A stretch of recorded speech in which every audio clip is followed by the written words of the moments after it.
We're gonna do a song that you never heard before. The volume.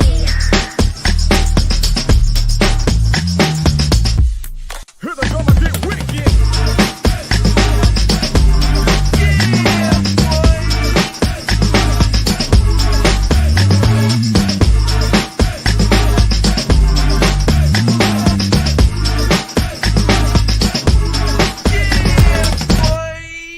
Here we go again. Ace Kennedy, my brother from another mother. What's up, bro? Hey man, I started watching Monique's stand up Did it and come out? listen, huh? It came out? Yes, on Netflix. Okay. Yeah. I knew it was coming. I just didn't know when the date was. Pretty damn good, bro. I'm probably can't wait to halfway see it. through it. It's pretty good, and immediately, you know, I thought it's killing your boy Marlon Wayans, bro. Okay. I mean, that's And listen, at this point, I'm gonna keep it 1,000 with you. I think it's better than Chris Rock's. not a very high bar. I thought that the Chris Rock's was pretty good. No. I thought it was about this. When I say pretty good, okay, I say that because it was in comparison to so the three, and then I don't know why I've been on this watching comedies things here, but so one of the things, so I've watched so I watched Marlon Wayans, I Mhm. watched Chris Rock, I saw Earthquake, I started watching the some more, and then I saw the Monique. I'm watching the Monique as well. And so far, out of those, I'm gonna give Monique the number one on them. I think for some reason, what it is, bro, is that I appreciate Monique's stage presence, right? I think it's interesting because I think that you know, Samore and Earthquake, they're more experienced for stand up than at least you know Marlon Wayans. So I'll give that caveat, right? But I think that with all things considered, she just seems to have more stage presence and command, and so I've been enjoying it more in comparison, though, bro. Yeah. Yeah, No, I plan to check it out. pretty good so far. We'll get the Well, music on. Yeah, I was just about to say we got stuff to get into, so let's get it popping. Yeah.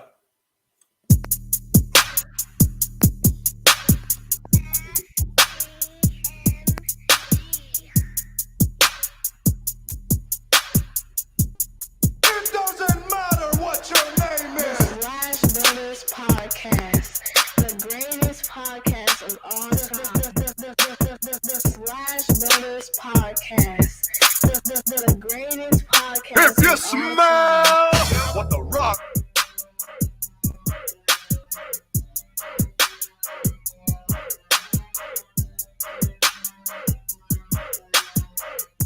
It doesn't matter what your name is. Slash Brothers Podcast, the greatest podcast of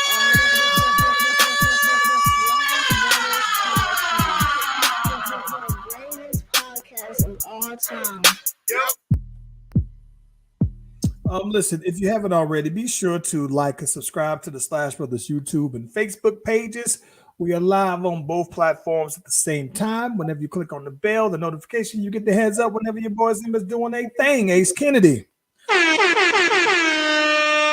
man, in fairly like breaking news, they put them charges formally on 45. Though, man, I didn't think that would actually happen. I wanted to go straight to your reaction to that, bro.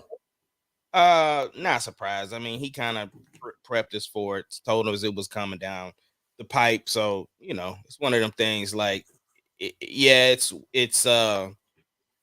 newsworthy, it's interesting. Obviously, it's gonna get people to talking. If you love 45, you think it's bogus. But if you have some sort of if you despise them some sort of way, then you feel like it's just. So at this point, it's more of a political viewing than anything. Because okay, so I did hear that he actually could have been arraigned over Zoom, but he chose to fly in. He chose to spend the night and then turn himself in person. So he's using it as a ploy too. I think that he want to be a martyr so bad, bro. Yeah. I think that he want to be a martyr so bad, and I think that he will basically smartly use this as ammunition to ramp up his base. So I totally expect for him to use that as some puns during his rallies, all that other stuff. They tried to hold your boy down, but they couldn't do whatever. I was tripped out that I saw people like Marjorie Green, who I am starting to like despise more and more and more, like come to his aid and was like, "Yo," she's comparing him to like Nelson Mandela and Tupac and Biggie, and I'm just like, really, you reaching on this one for somebody who was so against, what I'm saying, the boy 45, and I think that she's been kind of outcasted by the GOP, and so I think that it seems like she's just out here reaching, bro. It's crazy, man. It's been the weirdest thing, but I totally look at his folks want to basically use that. Like if he didn't have to go in person, I think that, like he said, I think he said something like, "Hey, I'm gonna put a shirt, get it with a shirt made and sell it." You know what I'm saying? Like, come on, man. Yeah.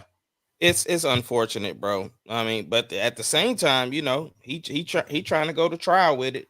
Like, bruh, you do understand that they just gonna pull out everything if you go. So, Yo, let me ask you this. Another thing that's on politics. I wanted to see, have you been following more and more about this, about other countries, um, um,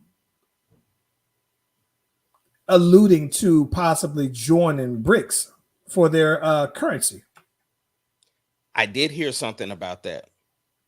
I did So, hear a little bit about it. so BRICS is Brazil, Russia, India, China. They've all kind of came into an agreement to no longer use the US dollar to trade, right? So before, what would happen is that if you were China and let's say you wanted to trade with Brazil, right?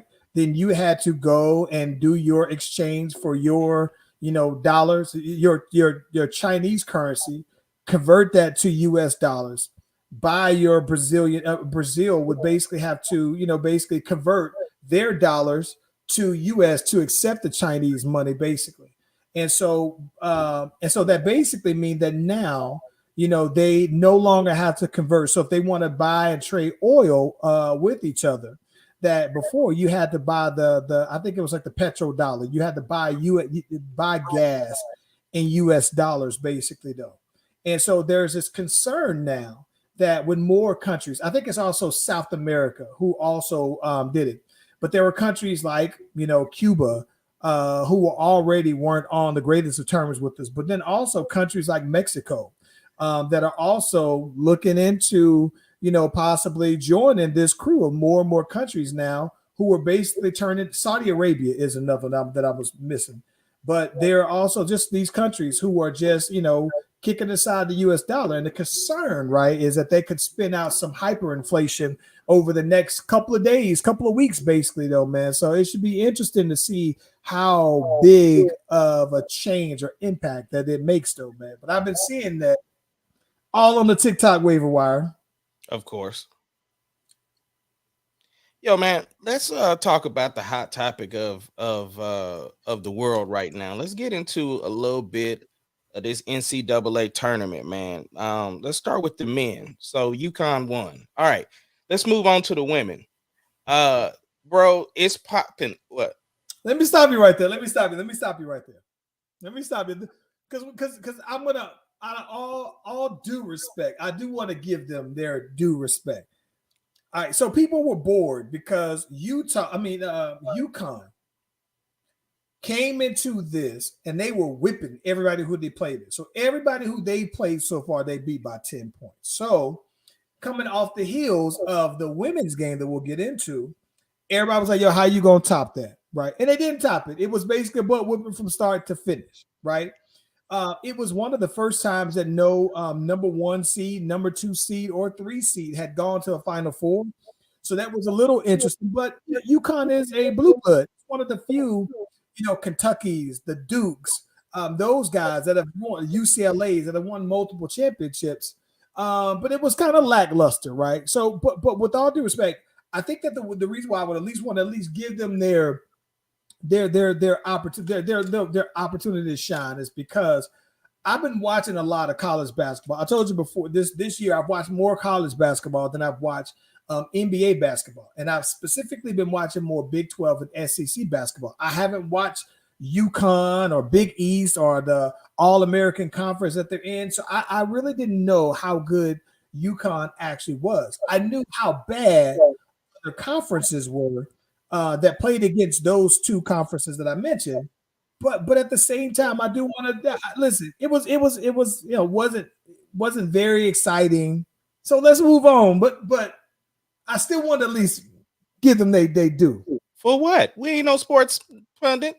If they want they do respect, they can watch ESPN. It ain't like they gonna be watching us anyway. Listen, man, for respect our journalistic integrity, man, we gotta at least give them some kind of. We did. We said they won. That was enough.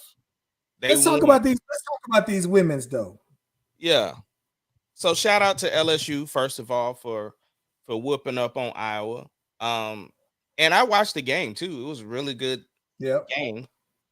People were complaining a lot about the officiating. What was your thoughts? I thought that the officiating could have gotten out of proportion. Like, I think that the one thing that is interesting, they were calling like a lot of little ticky-tack fouls. But I do think that they were calling them both ways. So it wasn't like a one-sided thing. So I'm okay. I was okay with the officiating. It wasn't so egregious though. It was trash to me. The flagrant foul at the end was trash too. Like the tech, should I say, not the flagrant, the tech. Okay. Where the tech was okay. So I think that so here's the thing about it. The tech was warranted to me. No. So I think that the tech was warranted because of this, right? So it's like this. So this is equivalent. So it's equivalent to this. So I just came back in the house from playing basketball, right? It's equivalent to if a team scores, right, and you try to hurry up and take the ball out so that you can run numbers. You throw it over everybody's head because you got the numbers, right? But instead, you can't do that because the other team then grabbed the ball and then flung the ball somewhere else out of the direction of a referee, right? That to me warrants a technical foul. Charles, they were in a timeout. So that's not even a valid point. There was a timeout going on at the time. She had the ball and threw it behind her back. That's what happened. So that's not that. So everything you just said doesn't even make sense for this particular scenario. Same thing. It's still it ain't the same thing. They ain't nobody playing no basketball. So it's not like she's holding up the game. She's not showing up the referees, bro. Bro, stop. You just as sensitive as them referees, bro. I'm not. Listen. I only listen. So this is what's funny. It's I the, only it's say the that national championship game, bro. Relax. Yeah. So right. So my thing is that. This. If it is a national championship game, you should have more resolve for what's on the line, right? It's the national championship game, so they are very emotional in the game. You should have some leniency. That's what, when we're talking about referees taking more power than what people come to see the game, they don't come to see the referees. And so my thing is that you mean to tell me with 6-7 minutes left in the game, you got most of their whole squad has got 4 different fouls. Like, nah. Right. So that's my point, though, right? As a player, you should understand the timing of the game. There is, to me, this is the thing I think about it. There's the thing I think about the team that makes the differences, right? Between teams are teams that understand situational basketball. And situational basketball basically means making the right play at the right time, but also scaling back. So I think that things, don't get me wrong, I would have been okay if they didn't call it, but I was just as okay with them calling it though. This is how see, now we got to pull up the footage because this is what I don't like when people don't even know what they're talking about. Because she threw the ball behind her back during the timeout. Right, but she did. This is my thing about it. It was. There was no game going on. Yeah, there was no game going on. But this, right, I agree with you. But this is after they didn't call a bunch of ticky-tack fouls that you thought weren't deserving. This is after you already get your butt whooped and they up to the ankle in kicking your butt, right? Foot up your tail. So this is my thing. It's just I get what you're saying. In the grand scheme of one moment, if you put that one moment under a microscope, no. But with everything leading up to it, yeah, you throwing the ball out when the referee is out right here, though. It's like, yeah, you got to know better. You can't do that. And if it's her, you can't do that. It's mental toughness, though, bro. What Triple H say? Mental fortitude. So you mean to tell me that superstar players don't get the superstar calls in the big games? That's what you're saying. It's not that's that. Exactly, that's here's exactly what I mean. What it was. Here's a perfect example, right? This is a perfect example. So you look at it like this, and this you may look at this but this is again situational basketball and not letting emotions get over, right? So Draymond Green gets a technical because he goes back and forth with LeBron James, calls LeBron James the bitch, right? After he calls it the bitch, he gets the technical, and listen. Let me just get this out. And that got him to his maximum number of technical fouls, which means that he was going to be suspended a game, right? So he gets suspended for a game. That point right then and there was when the momentum shifted. So then the Cavs go for a run, and then that turned everything around. But it's situational basketball. You got to be able to keep your emotions in check in that particular moment, and that's the reason why I think that they lost that particular series. Okay, so tell me the part where Caitlyn called somebody a bitch in this No, she's been getting hauled out. Listen, it's the emotion. You've been getting dog walked the whole game, and on top of it, she should be allowed to show emotion in the championship. Right, that's true. That is true. Somebody a bitch, but you getting dog walked, right? And there's some talking because she does have a bit of talking. So you getting dog walked, and you feel like the referees aren't calling this game straight up or whatever. You in the moment of the game, and then you know the referees go play the video, play the clip. Break this down. All right. So ball goes boom. All right, it's a foul. So they all huddled up. And then boom, she gets hit with the tech. Wait. They're gonna replay it more. I got to tell you something too. I got something I want to tell you too about that. That is hilarious. I saw on TikTok. She's looking like what? She's looking like what? What? Right. Because let's see the game replay. Is let's see the replay.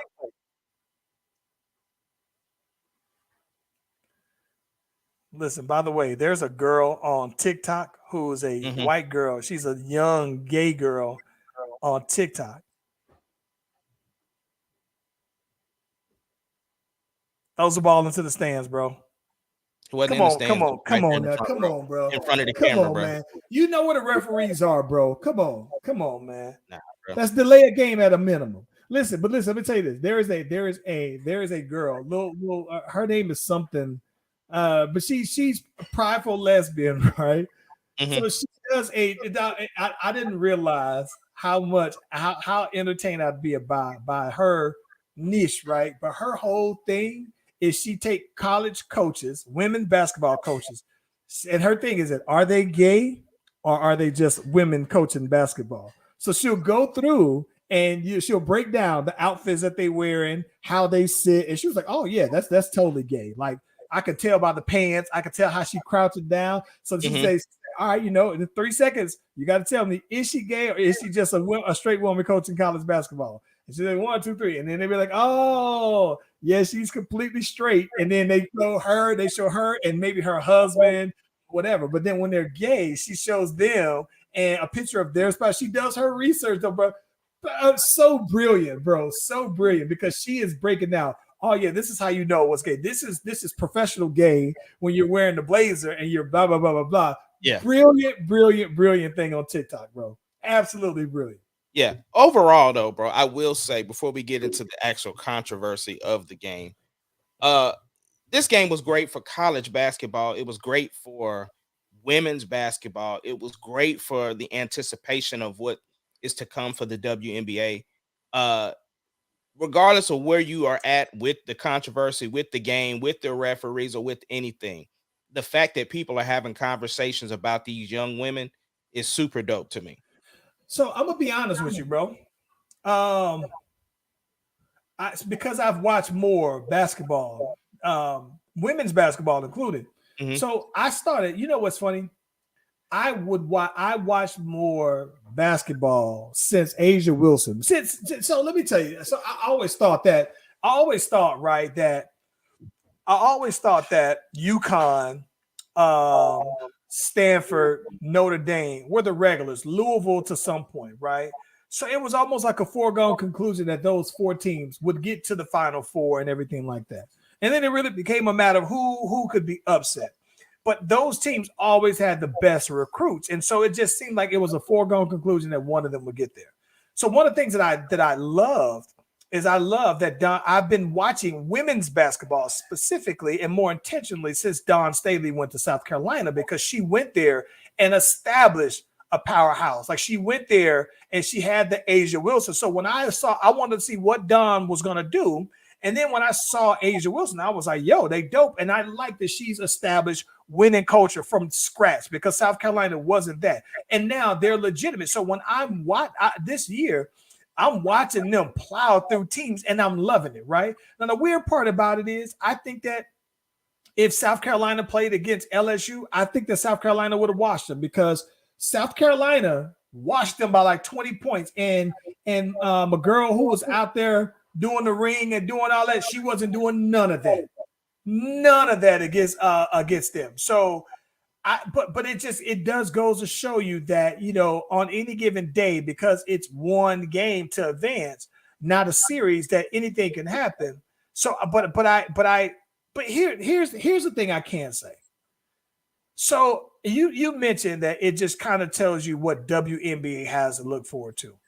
The WNBA has a lot of great players, but for some reason, I'm not as entertained by WNBA like that. I don't remember ever watching a WNBA game probably within the last 2 years. I watched the finals. The finals are entertaining, right? Mm-hmm. But the finals are great. I mean, the finals are really good. But getting up to that point, though, man, it's just like, it's not as, I don't know what it is. It's just, part of it to me is that I think that maybe it's that you don't see the show of athleticism, right? And even in the NBA, while you see a decrease in the show of athleticism, you see an increase of skill and shooting. I don't see that in the WNBA. I don't see like a Caitlin Clark who coming out there lighting up threes like to that level. Now, they do have a lot of great women players that can shoot it. But not to where it's entertainment value until the finals, though, bro. So, like, I loved when I saw Vegas and them play in the finals, and I saw when they played against the Mercury and everything like that, to get there. I thought it was incredible, though, bro. You remember seeing that clip on Instagram that I sent you when that WNBA player was playing pickup ball and was out there washing them dudes, bro? I never see it in the game. Right. Yeah, so that's the thing. But so I am curious, though, man. I think that I'm curious of the NCAA format allows for when March Madness happens for it to be this negative, because to me the stakes are higher, right? I think in WNBA, because you get a series to eliminate somebody, and there's no play-in to it like there is in the NBA, I think that there just isn't that level of excitement, even for the same women that had that in college, though, bro. Yeah. But listen, so the controversy, talk to me about that. Set that up. So, LSU is the time is fleeting away, and the girl Angel Reese goes up by Caitlin, gives it a "you can't see me," and starts pointing to that ring. And man, Twitter went in an uproar. You had some old white men calling this girl all kind of names, bro, for showboating or parading around when they knew they was gonna win. What's your thoughts about that, bro? Okay, so listen, I think that if they were winning, I fully expected Caitlin Clark to do the exact same thing. Like the way that she was talking, like, and listen, this is what I think is crazy. She was talking that talk, and I loved it, bro. I absolutely loved it. Right? I love everything about her feeling like you can't guard me. in saying something. But the other part about that as well is that I've watched, I have watched on the few games that I've seen, right? Where I've seen Angel Reese, that's what she do. She's a post player. She tall, she get bored, she get buckets. She's averaging 20-something points. And I always see her do the little, you too little to guard me, right? She does it almost all the time. And she gets it, she does it on little people, big, whoever she score on. So I like that she's, listen, I'm going to keep that same energy all the way through. But regardless of if you win or not, I want all that smoke. So I love it. And listen, I think that in her heart of hearts, I don't think that Caitlin, I know that she's came out and said, no, she shouldn't be, you know what I'm saying? She shouldn't be, talked down on about doing it. But I think that she really does believe that, because if they were winning, she would be out there talking spicy out there to them girls. You know that because she's already done it. As a matter of fact, she has already, history. you can't see me to somebody else. So the thing, so why is it that when this wonderful white woman who is Steph Curry-esque is out here doing her thing and hit people with the John Cena and it's cool, but when the black chick, the hood girl, comes out here and she do it and it's disrespectful? Let me ask you this. What's up? And I'm gonna be straightforward. Yeah. Is it because she's white, bro? Yeah. So it's she's white, is. and so white. So let's just say, if we're gonna call it what it is, she's white. So white Americans look at that as competitive spirit, and it was nothing wrong with it. Celebrating it, like, oh, she's competitive. She's black girl do it. It's classless. Yeah, it's hot dog and it's showboating. Yeah, and you, like I said, you had these old white men, like literally calling this girl a effing idiot. They were going in. So they were saying the issue was not that she was doing the celebration. It's that she sought her out. Like Caitlin may have been way across the way, and Angel Reese went to go find her to do it, which I still don't have a problem with that. I don't have a problem with that whatsoever, though, man. It doesn't matter. It doesn't matter. If you ain't had no issue when that girl did it, when Caitlin did it, you don't have no issue when Angel do it. Period. There's forget the semantics, forget the intricacies. No, if you ain't have an issue when she was clapping you ain't have an issue when she told that girl to shut up, you down 15. You ain't had no issue at all for none of that. But hey, listen, what's up? If Wayne don't hurry up and sign Flau'jae to Cash Money, he is the biggest fool of all time, bro.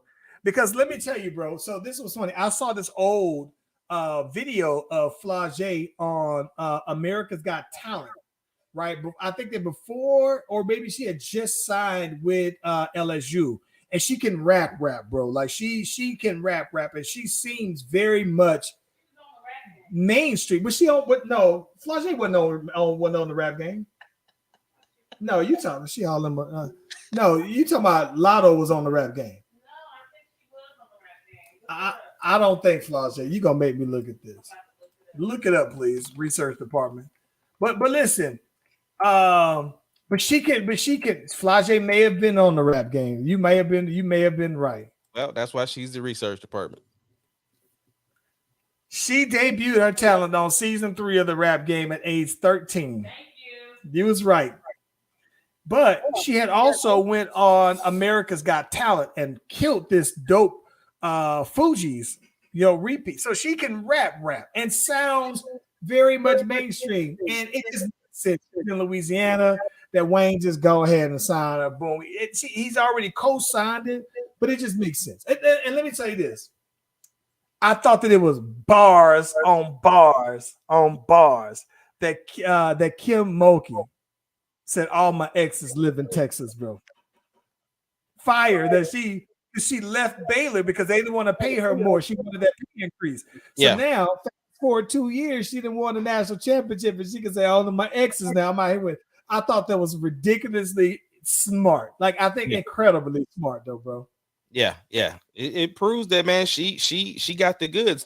So where do you rank her as far as top coaches? Well, listen, I'm gonna be honest. I think that she's won. So this is what 3 national championships for her. She got 2 at Baylor, and I think she got the 1 at LSU. I think that she got to be. Listen, women basketball have a lot of great coaches, bro. Because when you talk about all time, you got to put Gino up there. You got to put Pat Summitt up there. Yep. There are what's my girl from Rutgers? She's up there. Stanford's coach is up there. I think her name was like Molly Muffin or something like that. Muffin something. She's definitely up there. There's probably 10 solid women's coaches that have won thousands of games, and she's up there. I mean, she's right up there in the top 10 though, bro. And I would want to put her higher, but I don't want to be that much of a prisoner of the moment, considering that there are other women coaches who have been getting it in much longer than she has been, though. Yeah. Yeah. Oh, real quick, talking about the men real quick before we move on to the NBA. Shaka Smart won AP Coach of the Year. What you think about that, bro? Listen, I'm gonna be honest with you. It's a win-win. It's a win-win. It's a win-win in the sense that Shaka Smart leaves Texas, and it does feel like that he couldn't deal with that kind of pressure. I'm gonna be honest. You left before your contract to go to a lower tier team, right? So that's cool. Texas rebounds because we bring in Beard, who we fired, but then we eventually wound up getting our coach. We had a good run. Shaka winds up going ahead and go to Marquette. He goes on a good run. They go from 3. I think they had like 3 wins, something crazy, to winning the Big East. It was a win-win. I'm happy for him. I'm happy for it. I'm happy for him, but I'm also not. I'm not mad that he left either. Now I was kind of mad, but I ain't mad now. Yeah. So listen, I do got one thing I wanted to ask you though about this women game. So the biggest controversy, right, is Jovante Biden's wife, Jill Biden. Dr. Jill Biden was at the game, and she says that she thought that Iowa played so well that she was going to holler at Jovante, and she was going to ask Jovante if Iowa and LSU can come to the game. What we doing about that? Charles Venus. If Iowa had a won, would LSU get the same invite?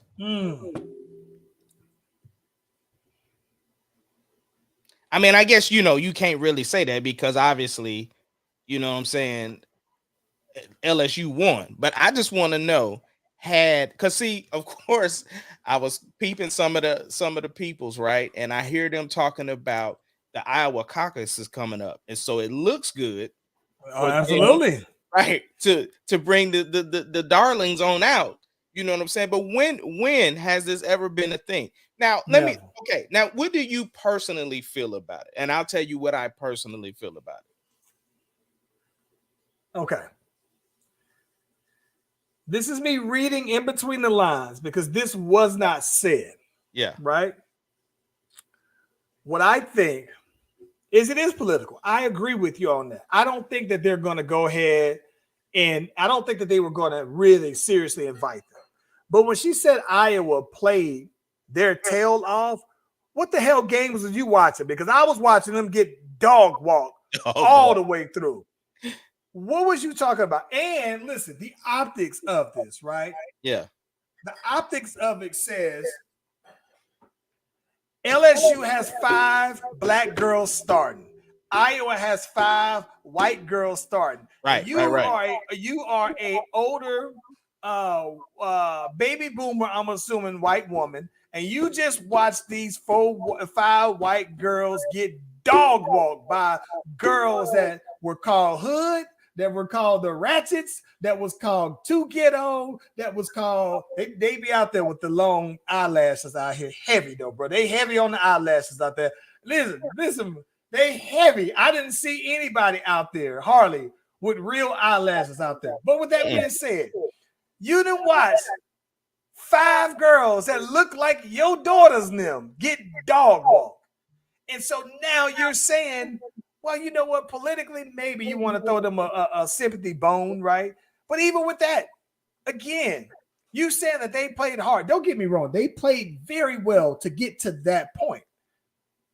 But listen, don't sit here and tell me that. And I can understand if it was a close game, they won on 2 points 3 points, what 5, whatever. But the Mhm. way they got dog walked out there, and then for her to go ahead and be doing her thing in front of her, now you feeling sorry for the little white girl who was America's darling, and that's how it feels to me.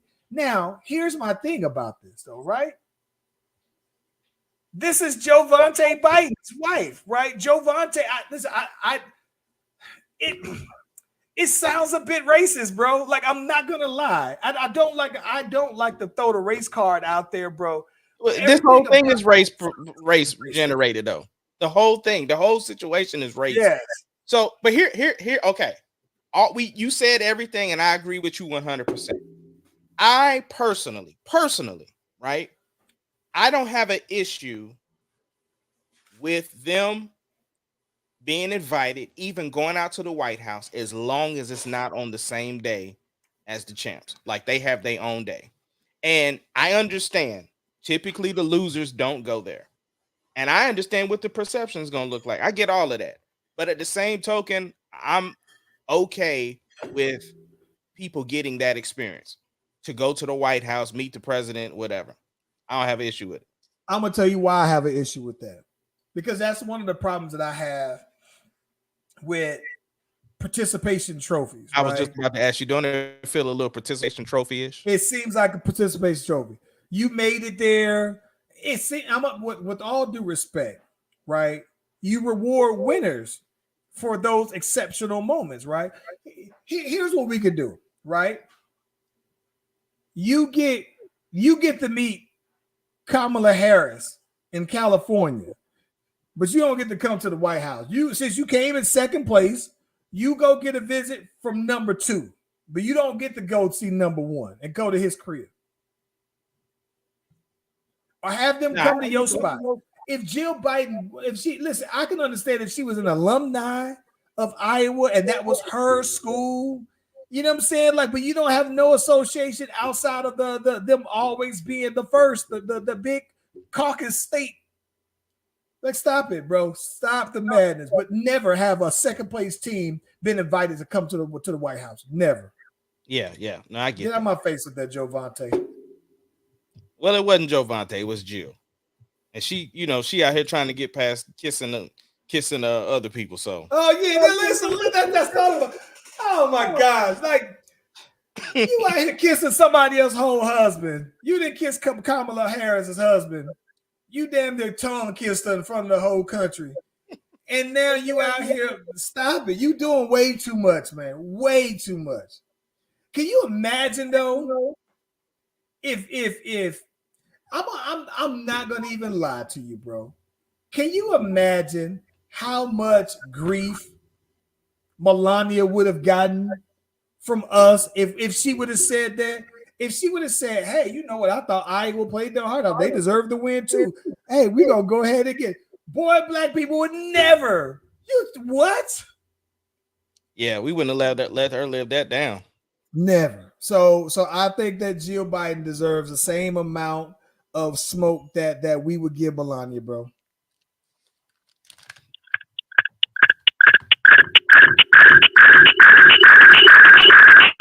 We got a lot going on the headphones, bro.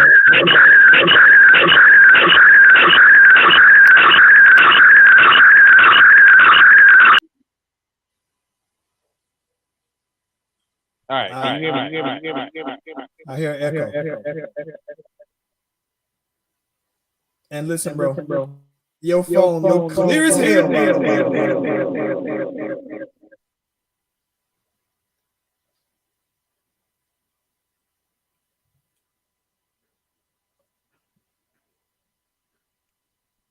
Charlie.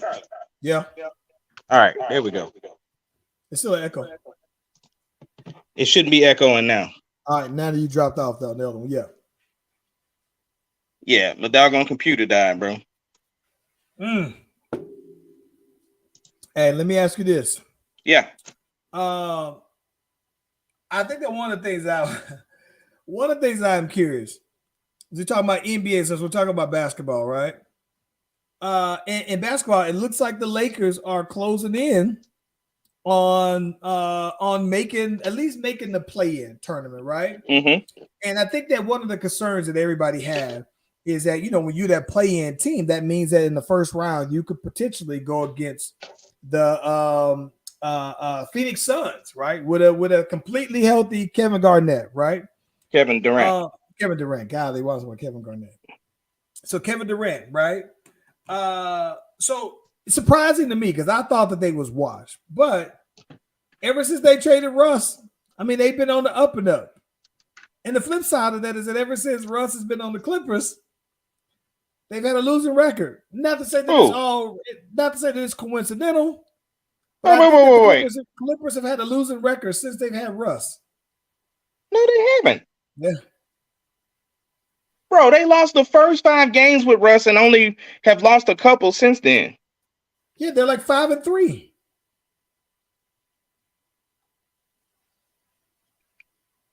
Yeah, they've been losing a lot of games. I'm sorry, they're like 3-5. I'm sorry, but listen. Needless to say, one of the things that I wanted to say that we didn't get a chance since we didn't pod last week. Yeah. One thing that was real dope is Russ went back to the Russ of old, not an old Russ. Yeah. And he was out there getting buckets. He was out there doing this thing though, right? Yeah, 36 points. 36 points. 5 of 5 from 3. Okay.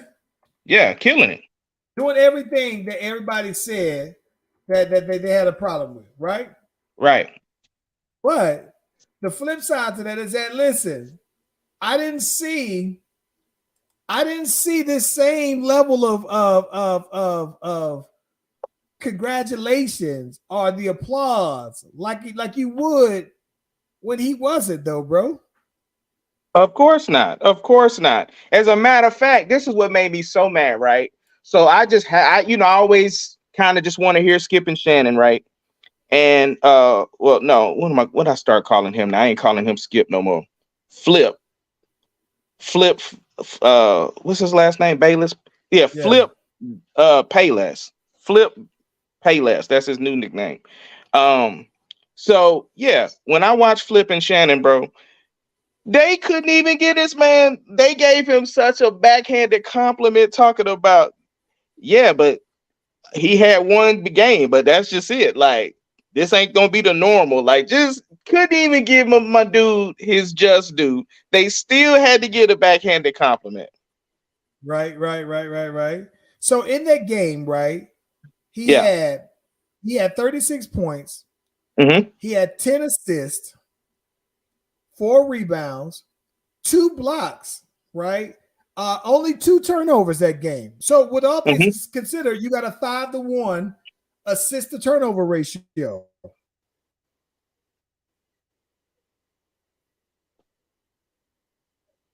So what are we doing about that? What are we doing with that, bro? I think that game is what Paul George wanted, right? Because we all know that Kawhi Leonard takes off games, right?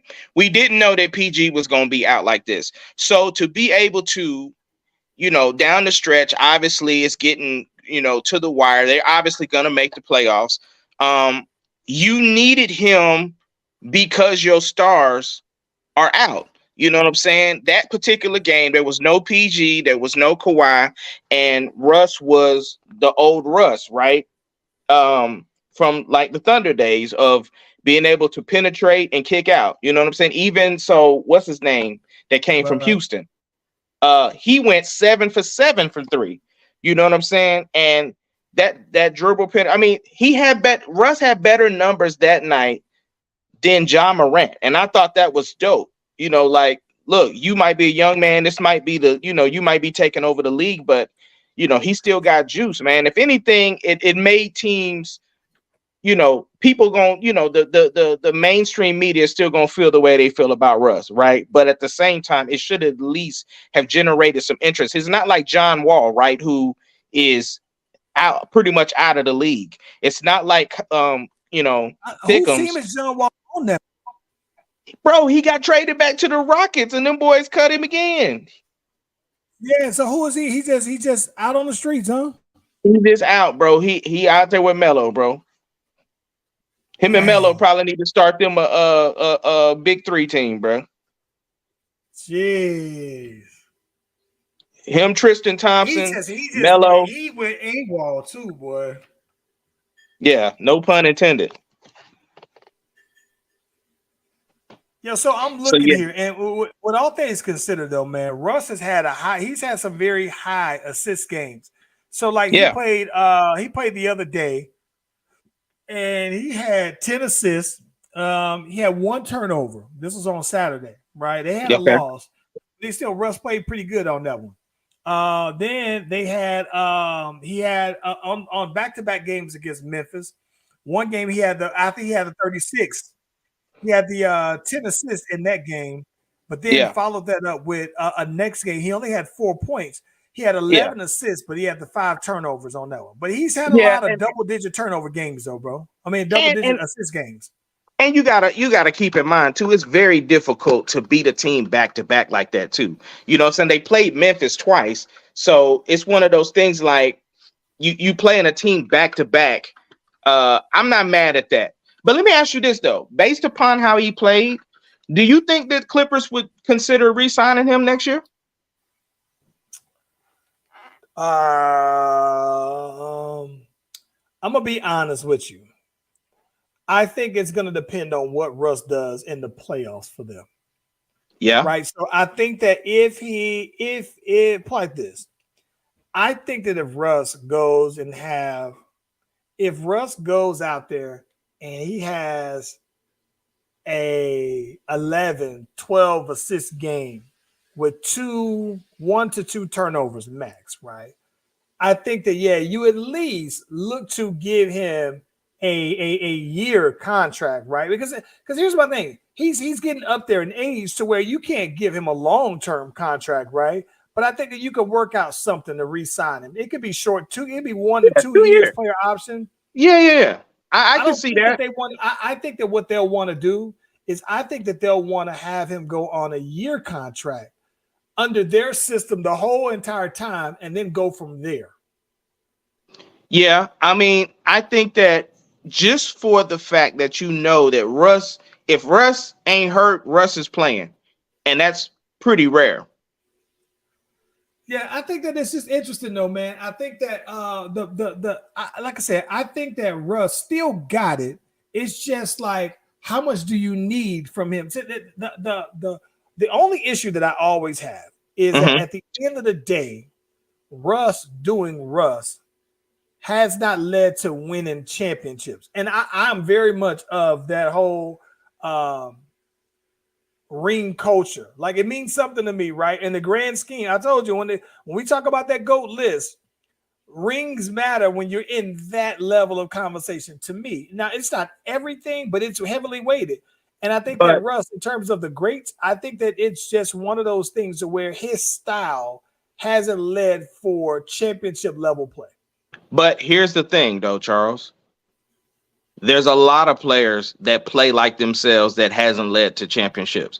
Yeah. And so what I'm saying is, so to single out him, to say him playing like him hasn't won rings, there's a lot. Luka playing like Luka ain't won no run. Listen, I told Dame Dollar ain't won no championship Dame ring. ain't. So here's Bradley Beal, James Harden. right.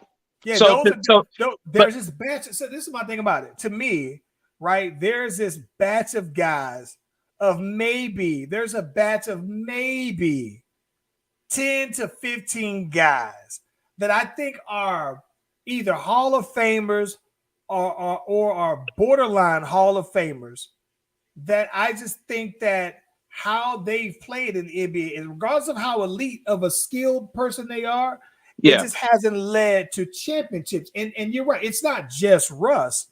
Right, but it's like Melo. Like, I never thought that the way Melo played, that it was conducive to winning championships. Great numbers, great stats. Same with James Harden. Same with Luka. Right? I don't know. Right, but the problem is, though, Charles, you never hear anybody say, well, the way this person plays hasn't led to championships. You only hear that for Russell Westbrook. Oh, see, that I I can agree with that. You and I personally- talk, and we you say I that. know. Yeah, Right. I've said But- it before. But There I'm are saying people- when you talk about other pundits, you don't hear them say, well, if such and such didn't play like this, they would win championships. It's always only Russ.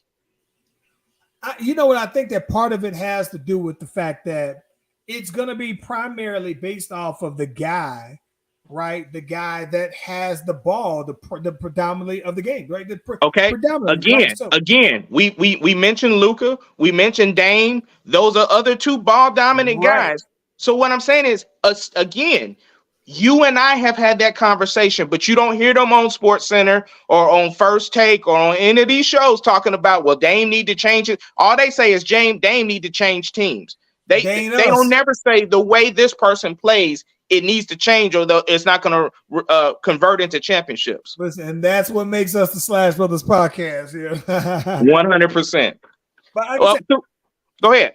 I do listen. I'm gonna just go since we're talking about it right now. Yeah.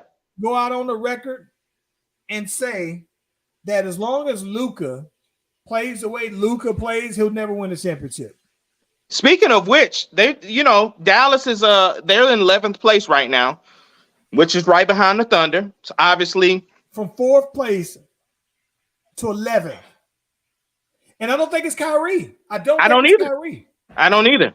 I don't think it's, as a matter of fact, they actually the Mavericks actually play better as a team without Luka and it's Kyrie. Well, I think that part of the reason why is what I told you about before, right? It's one thing when people say, "Oh yeah, all you got to do is just surround him with a bunch of shooters," right? And my thing is that that's all cool, but there's different shots. Like everybody, like even Steph, right? Yeah. Steph moves around a lot. He gets a rhythm for a shot. Even with Clay. Clay isn't just catch and shoot. I mean, he gets a couple of dribbles to get going. And I think that the other thing is that he's able to get shots early enough into the clock to where it's not like he's rushing to get a shot up. I feel like from the games that I watch, the majority of the games I watch, when Luka has been surrounded by all the shooters, those guys are pure catch and shoot. You got to catch it because there's very little time left because Luka done pounded the ball out. It's just like James Harden, right? And so I do think that for Luka to win the championship, for you to win the championship with Luka, I think personally, right, that either Luka has to be your second best player or Luka's going to have to scale back on some of his game. I mean, I'm right there with you. And again, like you said, the Slash brothers are saying that, but you ain't gonna hear nobody else say that Luka need to change the way he plays. So yeah, like I said, they are in 11th place. They are one game behind the Thunder. So obviously these last 3 games are important, but the reports are that the Mavs are considering shutting down Luka and Kyrie, which obviously would benefit the Thunder. We have to at least win 2 games out of these next 3, and we have Golden State, we have the Jazz, and then we have Memphis. Shut them down for what though? Bro, that's just the reports that are coming out, man. Yeah, are you saying, well, hell, we already in 12th place. If we just go ahead and tank the rest of these games, Nah, they in 11th place. They could, dog. All they would have to do is win 2 games, and we lose, and then they would be in the play. Right. But I guess my thing is that I guess what I don't understand, right, is what benefit do you have of sitting them? Right, like right. It doesn't make any sense. Doesn't make any sense at all. That's stupid. It is stupid. It's very stupid. But as a Thunder fan, I'm like, no, shut them down. Do what you need to do. I want us to go ahead and go and I mean, I want to see what we can do. Especially because nobody expected us to win more than 25 games this year. So yeah. And listen, since we're talking about Texas and Dallas, this is a whole different subject switch. We right on trying to make sure we on the clock here. Did you? We good. Did you see Megan throwing out the first pitch at the Astros game, bro? I did. Very impressive, bro. Yeah. There was somebody. I definitely enjoyed it. I saw a couple of pictures for these females. They out there doing their thing, bro. Listen, man. I'm gonna go ahead. I know that I know that I know that some people don't particularly like Megan. There are some people who just don't like a lot of female rappers. Like I know some people who just don't like Lotto. Yeah. I know some people, but listen, bro. With all things considered, even if you're just talking about Megan for the physical piece of it, the body alone, right? I think that one of the thing that's crazy to me though, bro, is that what I give her props on is that it's to me, it gives her the nudge above everybody else that's her body. Yeah. No augmentation. So to me, with her being like that, it's saying that's the body that all the other girls are trying to copy, right? It's like to me, like when Nikki came and when Nikki said, "All right, this is Nikki came in with the butt and the breast enhancements and all this other stuff," and then that became the blueprint for how I think hot women should look according to rap. But I think that to me, with Megan naturally having all of those curves, though, bro, to me it gives her I give her a nudge up on having a natural body that looks like that versus somebody who went to Dr. Miami or somebody who went to wherever to get their body done, though, bro. A1, man. Yeah. I don't know about tight pants on out there, though, bro. I don't see how she got a pitch off them pants like they was painted on her, bro. Yeah, and I don't know about Free and Tory, bro. Yeah, I don't know about that, man. Yeah, I don't know about Free and Tory. Listen. I didn't give him that much of a benefit of the doubt because it's Megan, but I'm far from saying Free Tory though, bro. He don't get Nah. You gotta say it, bro. That Megan Thee Stallion is what? She is a Texas treasure and should be protected at all times, at all costs, though, bro. So listen. But I'm gonna be honest. Listen. But I'm gonna tell you this, right? I can't hardly stand your boy DJ Academics, but he said something I thought was one of the most official things ever, though. What's that? He said, "Listen, man. Sometimes as a man, you just gotta know when to just take the L, right?" He says he brings up this scenario where he just said, "I just have to take this loss. I'm gonna hold that L." He says Tory Lanez just didn't know when to take the L. He said, "Man, did you see Megan throwing out this first pitch? Body is ridiculous. Grade A1 body." Right? But listen, that body ain't worth you spending $10 million in lawyer fees. And that body isn't worth you now being in jail. And even if your lawyers think that we're gonna get you out, whatever, right? You still, if you're paying $10 million, maybe you get it back when you get out or whatever, don't matter. But either way, that body is not worth $10 million, a $10 million headache. $10 million of you being in jail, though, bro. And that's what I looked at. I thought I had a good laugh because I was like, listen, as great as it is, you could have just caught, you could have took the L, bro. Took the L and like, all right, I'm cutting my losses, though, bro. You're right. You're absolutely right. Hey, man, what you got up for the week, man? So this week, man, we are on spring break, and oddly enough, man, it's like we got rain here coming on up for a couple of days. And the things that I was hoping to do didn't pan out. Didn't kind of got to plan stuff at the last minute. So I don't know. I'm winging it for the week, though, bro. I'm hoping that here over the next couple of days I can get back to mixing some songs. But yeah, I'm just kind of playing things and making it up as we go, though, bro. That's dope, man. That's dope. As for me, bro, I'm gonna be in the studio this week, making it a point. I've been working on one of the songs, so I gotta finish recording the second verse and tidying up the first verse. But the hook is done. It's only two verses and two hooks. So what song you talking about? Broken.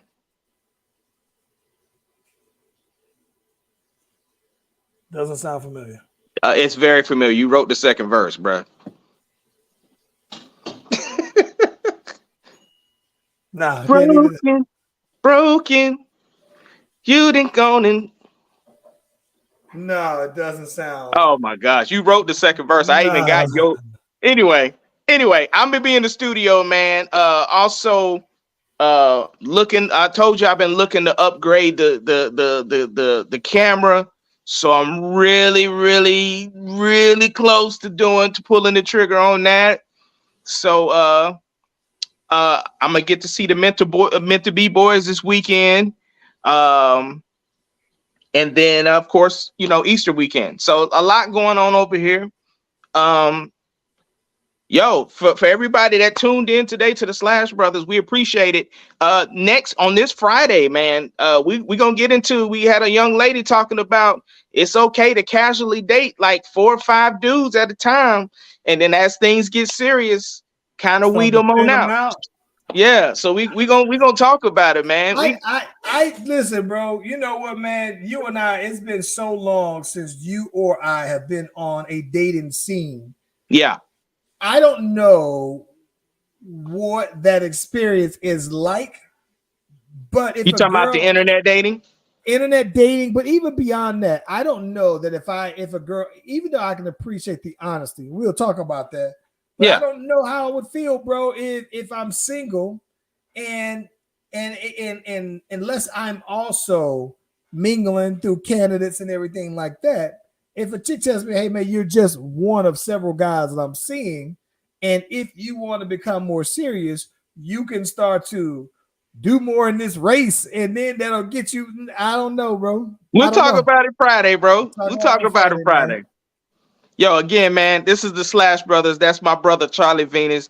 I'm Ace Kennedy. We'll see y'all on the flip side on Friday. Like I said, the computer is down, so you ain't getting no music on the way out. We out. Peace and love, y'all.